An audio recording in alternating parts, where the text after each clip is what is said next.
బస్తాడు బియ్యం అన్నం వండుతాడు. 100 కిలోల బియ్యాన్ని అన్నం వండుతాడు. అన్నం వండి పొద్దున్న అందరికీ ఏం పెట్టారో అవన్నీ మళ్ళీ వండుతాడు.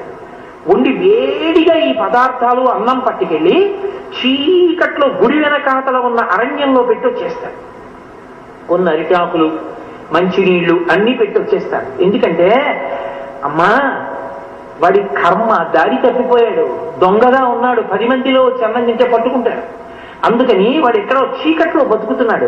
కానీ వాడికి అన్నం కావాలిగా, అమ్మ పెట్టకుండా ఎలా ఉంటుంది? అది అన్నపూర్ణమ్మ దేవాలయం అయినప్పుడు అందుకని అడవిలో పెట్టి వదిలేస్తారు. దొంగలు వచ్చి తినేడతారు అన్నం. అన్నపూర్ణమ్మ ప్రసాదానికి దొంగని కూడా దూరం చేయదు. అది విచిత్రం. అది ఆ అమ్మ వైభవం.